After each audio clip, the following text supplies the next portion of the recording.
ഇന്ന് വളരെ സിമ്പിളായിട്ട് ഉണ്ടാക്കാൻ പറ്റുന്ന ഒരു സ്നാക്കിൻ്റെ റെസിപ്പിയാണ് കേട്ടോ. അപ്പോൾ നമ്മളിത് അരിപ്പൊടിയോ ഗോതമ്പ് പൊടിയോ ഒന്നും ഇല്ലാണ്ട് വളരെ എളുപ്പത്തിൽ ചെയ്തെടുക്കുന്ന ഒരു റെസിപ്പിയാണ്. അപ്പോൾ കഴിക്കാനും നല്ല ടേസ്റ്റാണ്. അപ്പോൾ ഈ ഒരു റെസിപ്പി എങ്ങനെ ഉണ്ടാക്കുന്നത് നമുക്കൊന്ന് നോക്കാം. അതുപോലെ തന്നെ ഇതൊരു വെറൈറ്റി സ്നാക്കാണ്. എപ്പോഴും ഒരേപോലെയുള്ള സ്നാക്കൊക്കെ കഴിച്ച് മടുക്കുമ്പോൾ ഇതുപോലെയൊക്കെ ഒന്ന് ട്രൈ ചെയ്ത് നോക്കുക. അപ്പോൾ ഇത് ഉണ്ടാക്കാൻ നമ്മൾ എടുക്കുന്നത് റവയാണ്. അപ്പോൾ നമ്മൾ ഒരു കപ്പിലാണ് റവ എടുത്തത്. അതൊരു ബൗളിലേക്ക് അങ്ങ് ഇട്ട് കൊടുക്കാം. അപ്പോൾ ഏത് റവ വേണമെങ്കിലും എടുക്കാം, വറുത്തതും വറുക്കാത്തതും ഏത് വേണമെങ്കിലും എടുക്കാം. അതുപോലെ തന്നെ ഇതിലേക്ക് ഒരു കപ്പ് പാലും കൂടിയും ചേർത്ത് കൊടുക്കുന്നുണ്ട്. സാധാരണ റൂം ടെമ്പറേച്ചറിലുള്ള പാലാട്ടോ ചേർത്ത് കൊടുക്കുന്നത്. അപ്പോൾ നമ്മളിത് നല്ലപോലെ ഒന്ന് മിക്സ് ചെയ്തതിന് ശേഷം ഏകദേശം ഒരു 10 മിനിറ്റ് ഇതൊന്ന് മാറ്റി വെക്കാം. അപ്പോൾ റവ നല്ലപോലെ ഒന്ന് പാൽ ഒന്ന് അബ്സോർബ് ചെയ്തെടുക്കാനാണ്. ഈ ഒരു സമയത്ത് നമ്മൾ നല്ല പഴുത്ത ഒരു നേന്ത്രപ്പഴം ഒന്ന് പുഴുങ്ങിയെടുത്തിട്ടുണ്ട്. എന്നിട്ട് അതൊന്ന് അതിൻ്റെ ആ ഒരു കറുത്ത ആ ഒരു ഉള്ളിലെ ഭാഗം ഉണ്ടല്ലോ അതൊക്കെ ഒന്ന് കളഞ്ഞെടുക്കുകയും വേണം. ഇനി അതിനുശേഷം നമ്മളിത് മിക്സീൻ്റെ ജാറിലേക്കൊന്ന് ഇട്ട് കൊടുക്കുന്നുണ്ട്. അതുപോലെ തന്നെ ഒരു മുട്ട ഇതിലേക്ക് ഒഴിച്ചു കൊടുക്കാം. ഇനി നമ്മളിത് നല്ല പേസ്റ്റ് പോലെ തന്നെ ഒന്ന് അരച്ചെടുക്കുന്നുണ്ട്. അതുപോലെ വെള്ളമൊന്നും ചേർക്കണ്ട കേട്ടോ, മുട്ട ചേർത്തല്ലേ. അപ്പോൾ അതുകൊണ്ട് തന്നെ നല്ല സ്മൂത്തായിട്ട് നമുക്കിത് അരച്ച് കിട്ടും. അത് സൈഡിലേക്കൊന്ന് മാറ്റി വെക്കാം. ഈ ഒരു സമയത്ത് നമ്മൾ റവയൊന്ന് നോക്കാം. 10 മിനിറ്റ് കഴിഞ്ഞിട്ടുണ്ട്. അപ്പോൾ ഇത് പാല് നല്ലോണം അബ്സോർബ് ചെയ്തെടുത്തിട്ടുണ്ട് റവ. അപ്പോൾ അതൊന്ന് നമ്മളൊന്ന് മിക്സ് ചെയ്തെടുക്കുന്നുണ്ട്. അതുപോലെ തന്നെ ഇനി ഇതിലേക്ക് ഒരു 1/4 ടീസ്പൂൺ ഏലക്ക പൊടിച്ചതും ഒരു നുള്ള് മഞ്ഞൾപ്പൊടിയും ചേർക്കുന്നുണ്ട്. അതുപോലെ ഒരു നുള്ള് ഉപ്പും കൂടിയും ചേർത്ത് കൊടുക്കാം. അതിനുശേഷം നമുക്ക് നല്ലപോലെ ഒന്ന് മിക്സ് ചെയ്തെടുക്കണം. അപ്പോൾ ഇത് നല്ലൊരു സ്നാക്കാണ് കേട്ടോ. അപ്പോൾ നല്ല ടേസ്റ്റാണ് നമ്മൾ റവ വെച്ചിട്ട് ചെയ്യുന്നതുകൊണ്ട് തന്നെ. പാലും ഒക്കെ ചേരുമ്പോൾ ഒരു പ്രത്യേക രുചി തന്നെയാണ്. അപ്പോൾ ഇത് നമ്മൾ നല്ലോണം മിക്സ് ചെയ്തതിന് ശേഷം ഇതിലേക്ക് മധുരത്തിന് ആവശ്യമായിട്ടുള്ള ശർക്കര പൊടി ചേർത്ത് കൊടുക്കുന്നുണ്ട്. അപ്പോൾ ശർക്കര സാധാരണ ശർക്കരയാണെങ്കിൽ നിങ്ങൾക്ക് ഒന്ന് ഉരുക്കിയതിന് ശേഷം ഇതിലേക്ക് ചേർത്ത് കൊടുത്താൽ മതി. ഇനിയിപ്പോൾ അതൊന്നും ഇല്ലെങ്കിൽ പഞ്ചസാര ആയി കഴിഞ്ഞാലും കുഴപ്പമൊന്നുമില്ല. കുറച്ച് ഹെൽത്തിയായി തയ്യാറാക്കുമ്പോൾ നമ്മൾ ശർക്കര ചേർക്കുന്നതായിരിക്കും നല്ലത്. അപ്പോൾ ശർക്കര ചേർത്തിട്ട് വീണ്ടും നല്ലപോലെ ഒന്ന് മിക്സ് ചെയ്തെടുക്കുന്നുണ്ട്. അത് ചേർക്കുമ്പോൾ കുറച്ചും കൂടി നമ്മൾ മാവൊന്ന് ലൂസാവും. അപ്പോൾ നല്ലപോലെ ഒന്ന് മിക്സ് ചെയ്തെടുക്കുക. അതുപോലെ തന്നെ ശർക്കരേൻ്റെ പൊടി ആയതുകൊണ്ട് തന്നെ ഇത് പെട്ടെന്ന് അലിഞ്ഞ് കിട്ടുകയും ചെയ്യും.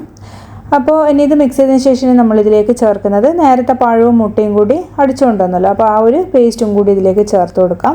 എന്നിട്ട് വീണ്ടും നമ്മളിത് നല്ലപോലെ തന്നെ മിക്സ് ചെയ്തെടുക്കുന്നുണ്ട്. അപ്പോൾ നമ്മൾ വെള്ളമൊന്നും ഇതിൽ ചേർക്കുന്നില്ല കേട്ടോ, നമ്മൾ പാല് മാത്രമേ ഇതിൽ ചേർക്കുന്നുള്ളൂ. അപ്പോൾ ഇത് നമ്മൾ പഴത്തിൻ്റെ ആ ഒരു മിക്സും കൂടിയും ചേർത്തിട്ട് വീണ്ടും ഇതെല്ലാം കൂടി നല്ലപോലെ ആ റവയും ഇതുമായിട്ട് നല്ലോണം ഒന്ന് യോജിപ്പിച്ചെടുക്കുന്നുണ്ട്. ഇനിയിപ്പോൾ നിങ്ങൾക്ക് തേങ്ങ വേണമെങ്കിൽ ചെറിയ തേങ്ങ ഇതിലേക്ക് ഒരു 2 ടേബിൾ സ്പൂൺ ഇട്ട് കൊടുക്കാം. അപ്പോൾ ഒരു നല്ലൊരു ടേസ്റ്റ് ആയിരിക്കും കേട്ടോ തേങ്ങ ചേർത്താൽ. പക്ഷേ ഞാനിതിൽ തേങ്ങയൊന്നും ചേർക്കുന്നില്ല. അതുപോലെ തന്നെ കുറച്ച് അണ്ടിപ്പരിപ്പും മുന്തിരിയും കൂടി നെയ്യിലൊന്ന് മൂപ്പിച്ചിട്ട് ഇതിലേക്ക് ചേർത്ത് കൊടുക്കുന്നുണ്ട്. അപ്പോൾ ഇതൊരിക്കലും സ്കിപ്പ് ചെയ്യരുത്. ഇത് ചേർത്ത് കഴിഞ്ഞാൽ ഒരു പ്രത്യേക രുചിയാണ് കേട്ടോ. ഇത് നമ്മൾ ആ ഒരു സ്നാക്ക് കഴിക്കുമ്പോൾ ഇത് കടിക്കാൻ ഒരു പ്രത്യേക രുചി തന്നെയാണ്.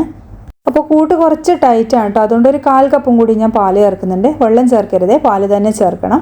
അപ്പോൾ വീണ്ടും മിക്സ് ചെയ്തിട്ട് നമ്മളിനി ഇതൊരു പാത്രത്തിലേക്ക് അങ്ങ് ഒഴിച്ചു കൊടുക്കുക ചെയ്യുന്നത്. അപ്പോൾ ഒരു പ്ലേറ്റിലാട്ടോ ഞാൻ ഇത് ഉണ്ടാക്കിയെടുക്കുന്നത്. അപ്പോൾ അതിലേക്ക് എണ്ണ തടിയിട്ടുണ്ടേനും. എന്നിട്ട് നമ്മൾ വറുത്ത് വെച്ച കാഷ്യൂ നട്ടെന്ന് കുറച്ച് ഇതിലേക്ക് ഇടാം. അതുപോലെ തന്നെ കുറച്ച് കിസ്മിസ് ഇതിലേക്ക് ഇട്ട് കൊടുക്കുന്നുണ്ട്. ഇനി നേരത്തെ നമ്മൾ തയ്യാറാക്കിയ ആ ഒരു മിക്സ് ഇതിലേക്കൊന്ന് ഒഴിച്ചു കൊടുക്കുക ചെയ്യുന്നത്. അപ്പോൾ ഇതാ ഈ ഒരു ലൂസിലാട്ടോ നമ്മൾ മാവ് തയ്യാറാക്കുന്നത്. ഭയങ്കര കട്ടിയായി പോകുന്നുണ്ടെങ്കിൽ ഞാൻ നേരത്തെ പറഞ്ഞ പോലെ കുറച്ച് പാല് ഒന്ന് ചേർത്ത് കൊടുക്കണേ. അപ്പോൾ ഇത് മാവ് മുഴുവനും അതിലേക്ക് ഒഴിച്ചു കൊടുത്തിട്ടുണ്ട്. ഇനി കാണാനൊരു ഭംഗിക്ക് വേണ്ടിയിട്ട് ഇതിൽ കുറച്ച് കറുത്ത മുന്തിരിയും കൂടി ചേർക്കുന്നുണ്ട്. അപ്പോൾ അണ്ടിപ്പരിപ്പും ആ ഒരു മുന്തിരിയും വറുത്തത് ബാക്കി ഉണ്ടെങ്കിൽ നിങ്ങൾക്ക് അതും ഇതിൻ്റെ മേലേക്ക് വെച്ച് കൊടുക്കാം. ഇനി ഇത് നമ്മൾ ആവിത്തട്ടിൽ വെച്ചിട്ട് ഒരു 20 മിനിറ്റ് ഒന്ന് ആവി കയറ്റി എടുക്കുക ചെയ്യുന്നത്. അപ്പോൾ ഞാനിത് ഇതുപോലുള്ള ഒരു പാത്രത്തിലാട്ടോ വെച്ചത്. അപ്പോൾ നിങ്ങൾക്ക് വേണമെങ്കിൽ ഇഡ്ഡലി ചെമ്പിലൊക്കെ വെച്ചിട്ട് ആവി കയറ്റി എടുക്കാം. അപ്പോൾ ഒരു മീഡിയം ഫ്ലെയിമിൽ നമുക്കൊരു 20 മിനിറ്റ് ഇതൊന്ന് ആവി കയറ്റി എടുക്കാം.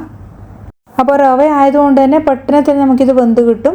നമ്മൾ അരിപ്പൊടിയും ഗോതമ്പ് പൊടിയും പോലെയൊന്നുമല്ല കേട്ടോ, നല്ല സോഫ്റ്റുമാണ്. പാലും മുട്ടയൊക്കെ ചേർക്കുന്നില്ല. അപ്പോൾ മുട്ടയൊക്കെ ചേർക്കുന്നതുകൊണ്ട് നല്ല സോഫ്റ്റ് ആയിരിക്കും. അതുപോലെ തന്നെ നമ്മളിതിൽ ആ ഒരു മുട്ട ചേർക്കുന്നതുകൊണ്ടും കഴിക്കാനൊരു പ്രത്യേക രുചി തന്നെയാണ്. ഇനിയിപ്പോൾ നമുക്കിത് 20 മിനിറ്റ് കഴിഞ്ഞിട്ട് ഇതൊന്ന് കുത്തി നോക്കാം. അപ്പോൾ ഈ ഒരു ടൂത്ത് പിക്ക് നല്ല ക്ലിയർ ആയിട്ടുണ്ടെങ്കിൽ നമുക്ക് റെഡിയായി എന്നർത്ഥം. ഇനിയിപ്പോൾ അത് റെഡി ആയിട്ടില്ലെങ്കിൽ നിങ്ങളൊരു 5 മിനിറ്റും കൂടി ഒന്ന് വെച്ച് കൊടുത്താൽ മതി. അപ്പോൾ എനിക്കിത് കറക്റ്റ് 20 മിനിറ്റ് കൊണ്ട് തന്നെ റെഡിയായി കിട്ടിയിട്ടുണ്ട്. അപ്പോൾ ഇനി നമുക്ക് ഒന്ന് പുറത്തേക്ക് വാങ്ങി വെക്കാം. നല്ലപോലെ തണുത്തതിന് ശേഷം മാത്രമേ ഇത് കട്ട് ചെയ്യാതോ. അതുപോലെ തന്നെ ഒന്ന് തണുക്കുമ്പോൾ അതിൻ്റെ കളറും ഒന്ന് മാറി വരും കേട്ടോ, മേലേക്കൊന്ന് ഡ്രൈ ആയി വരികയും ചെയ്യും. അപ്പോൾ ഇങ്ങനെ ഡ്രൈ ചെയ്തിട്ടുണ്ടെങ്കിൽ നിങ്ങൾക്ക് വേണമെങ്കിൽ കുറച്ച് നെയ്യ് ഇതിൻ്റെ മേലേക്കൊന്ന് തടവി കൊടുക്കാം.